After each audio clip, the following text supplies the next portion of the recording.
1. 0,1.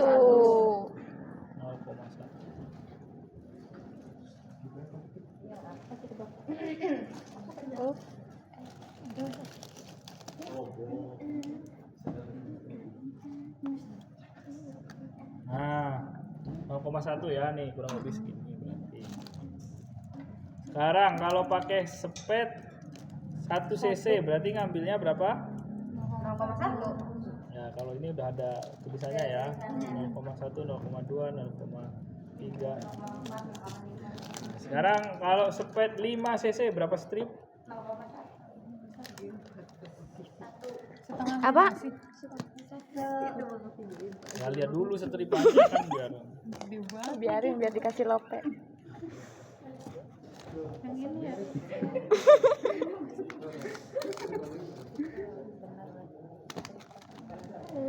Sudah? Kalau 5 cc berarti 0,1 cc. Nah, kalau sudah seperti ini, kemudian yang perlu dipersiapkan berikutnya adalah karet. Nah, sebetulnya ini bukan busa ya. Kalau di rumah sakit nanti ada karet. Jadi pemeriksaan AGD itu nanti sepetnya langsung ditusuk di karet. Modelnya kayak sendal jepit, tahu? Karet sendal jepit tuh. Nah, nanti bentuknya kotak-kotak kayak gini, tapi kekerasannya seperti sendal swallow gitu, ya. Nah, nanti langsung ditusuk. Biar apa? Biar udaranya tuh nggak masuk. Kalau posisi kayak gini nih masih ada kemungkinan udara masuk, ya. Jadi gampang menggumpal. Tapi kalau ditusukkan di karet, dia nggak gampang menggumpal. Oke? Nah, yang sudah modern, sepet AGD itu sudah otomatis ada karet dan heparinnya. Ya, jadi kalau misalkan rumah sakit punya yang sepet khusus AGD, dia sudah ada karetnya dan sudah ada heparinnya di dalam sepetnya. Jadi kita tinggal ngambil. Nah, kalau belum ada ya tadi manual, pakai sepet manual, ngambil terus bawa karet. Gitu. Jadi nanti kalau sudah berhasil, selesai ngambil langsung ditusukkan ke karet. Ya, terus kasih label, kirim ke lab. Gitu. Oke? Sudah? Nah, itu yang harus dipersiapkan. Ya, selebihnya seperti ngambil darah ya, ada handspoon, hipavik, sama alkohol. Ya. Nah, selanjutnya pembuluh darah arteri itu tidak perlu diaspirasi. Ya. Jadi kalau kalian berhasil kena pembuluh darah arterinya, ciri-cirinya apa? Darah itu akan masuk dengan sendirinya ke sepuit. Jadi tidak perlu ditarik. Nah, terkadang kita ngambil nih keluar darahnya tapi kok nggak naik. Nah, kemungkinan vena yang kena. Ya, kalau arteri itu begitu kena dia langsung darahnya naik sendiri. Karena ada tekanannya tadi, makanya berdenyut tadi. Gitu ya. Jadi kita tidak perlu aspirasi. Bisa dipahami? Bisa. Itu ya. Alat sudah siap, cuci tangan pakai handspoon, kita siap bertemu dengan pasien. Oke, assalamualaikum sama pasiennya. Assalamualaikum Ibu. Nah, perkenalkan saya perawat Agil. Di sini saya akan melakukan pengambilan darah arteri ya Bu ya. Nanti saya akan melakukan pengambilan darah di pembuluh darah yang ada denyutannya. Ya, jadi tidak seperti biasanya diambil di pembuluh darah vena. Nah, ini kita ambil di pembuluh darah yang ada denyutannya. Coba aja, Bi. Sakit. Nah, nanti saya akan tes dulu. Ya, sebelum dilakukan pengambilan saya akan tes dulu. Apakah bisa diambil di pembuluh darah di pergelangan tangan atau tidak. Kalau tidak bisa, nanti saya akan pilih di pembuluh darah yang lebih besar, yaitu bisa di lipatan tangan, di ujung kaki, ya di punggung kaki atau di area paha. Gitu ya. Oke, nanti akan saya tes dulu. Kalau bisa ya kita ambil di pergelangan. Oke. Mohon Ibu nanti ketika diambil darahnya, ketika ditusuk jangan ditarik tangannya. Mohon ditahan karena memang sakit ya, dan nanti jarumnya juga masuknya cukup dalam ya, karena posisi pembuluh darahnya itu ada di cukup dalam ya, tidak seperti pembuluh darah vena ya. Jadi mohon untuk ketika nanti sedang proses pengambilan itu tangannya jangan ditarik gitu ya. Kalau memang sudah tidak kuat, tidak tahan dengan sakitnya, ya mohon nanti tinggal dikomunikasikan saja ya. Nah tapi nanti ketika sudah tidak kuat dan belum berhasil, maka pindah ke posisi yang lainnya. Oke Bu, nah nanti hasilnya kita akan menilai kondisi keseimbangan asam basa di darah Ibu. Waktunya kurang lebih 15 menit, bersedia? Sedia. Sedia ya, baik. Sebelum saya mulai, saya tes dulu untuk alat tesnya. Oke. Kanan atau kiri? Hah? Bukan ini loh di sini.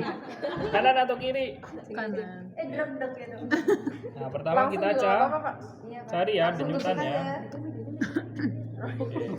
Nanti saya tekan ya. Ini pembuluh darahnya nanti saya tekan dulu, kemudian tangannya digenggam sama dibuka sebanyak 3 kali ya. Oke, saya tekan dulu. Oke, yuk. Nah, 1 2 3. Oke, udah pucat ya. Itu 2 detik dia sudah kembali, berarti normal. Kalau 5 detik berarti nggak bisa diambil di area radialis. Kita harus pindah brachialis atau femoralis. Karena normal maka kita dahulukan radialis, brachialis atau dorsal Dispedis. Paham? Paham. Baik Bu, berdasarkan hasil pemeriksaannya kita bisa melakukan pengambilan di pergelangan tangan. Itu ya. Oke.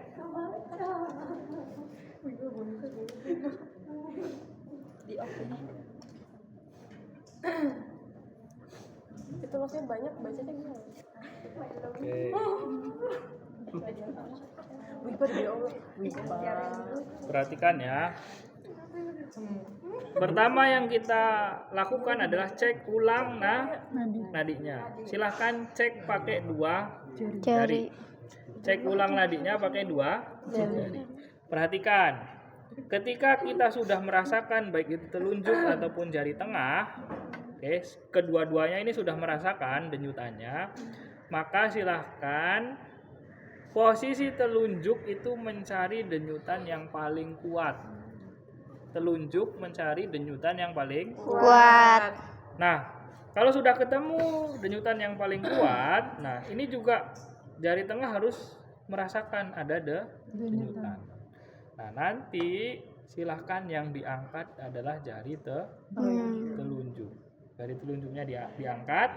Ini masih merasakan denyutan. Kemudian kita sterilisasi. Sudah, jangan dibuang ya, nanti buat nutup.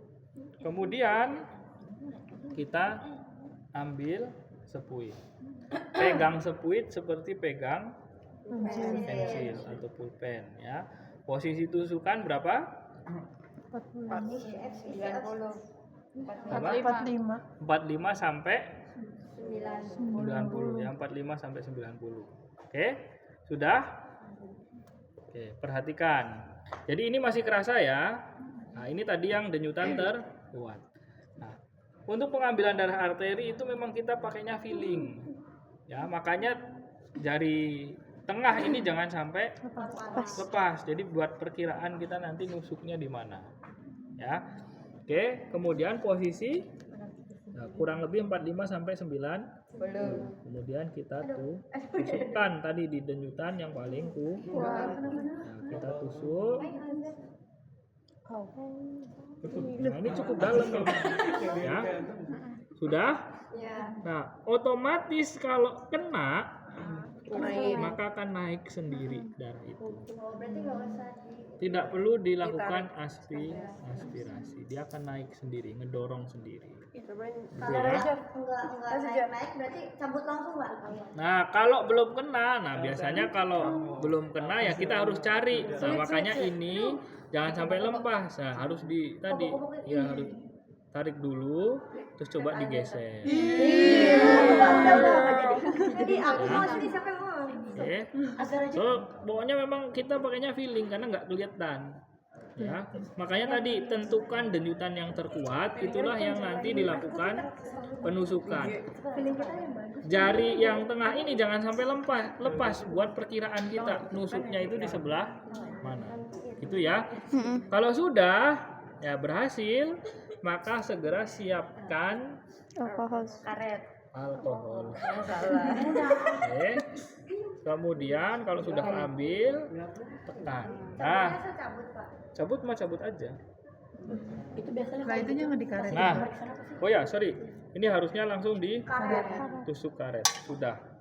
Nah, yang terpenting adalah kalau sudah berhasil, ditekan agak lama. Ya, biar nggak keluar. Rekomendasinya itu kurang lebih 15 menit. Ya. Maka tadi bisa kita plester, terus pasiennya suruh megang. Kalau misalkan pasiennya nggak bisa megang, biasanya kita akan Hepavik muter. Biar kenceng. Gitu. Nah, kalau pada pasien-pasien yang mendapatkan terapi heparin, ya misalkan dia butuh terapi heparin, harus diencerkan darahnya, kan berarti lebih encer darahnya, maka bisa lebih lama lagi untuk proses penekanannya. Oke, jadi tadi kalau orang normal aja ya rekomendasinya sampai 15 menit ya. Apalagi dengan orang-orang yang dia pakai heparin, berarti bisa lebih dari 15 menit gitu ya. Oke, sudah? Kalau sudah ya tadi, kalau bisa pasiennya megang sendiri, ya kita plester, terus diminta untuk menekan dengan sendiri kuat, kurang lebih 15 menit. Kalau nggak bisa, ya kita plester muter. Paham? Heparin tidak diinjeksi ya. Heparin itu untuk mencegah darahnya tidak menggumpal di dalam seluruh. Karet tujuannya biar udaranya nggak masuk, jadi nggak gampang kering darahnya. Gitu ya. Oke, terus kirim ke lab, tulis nama RM, pemeriksaan yang dibutuhkan apa saja. Biasanya buat pemeriksaan apa sih Pak? Ini ketidakseimbangan asam Pemeriksaannya gimana perasaannya? Ya nggak apa-apa Bu, nanti ditekan aja yang kenceng, kurang lebih sampai 15 menit ya, sampai darahnya kira-kira bisa berhenti dan juga nyerinya berkurang. Gitu ya. Oke, mungkin itu saja yang bisa saya sampaikan. Ada pertanyaan Bu? Tidak ada. Hasilnya nanti mohon ditunggu. Ya, mohon ditunggu. Nanti hasilnya akan segera keluar. Oke, mungkin itu saja. Jika Ibu membutuhkan bantuan saya, Ibu bisa menghubungi Nurse Station. Saya akhiri. Bagus sekali atas kerjasamanya. Saya akhiri. Assalamualaikum warahmatullahi wabarakatuh. Waalaikumsalam warahmatullahi wabarakatuh. Sudah?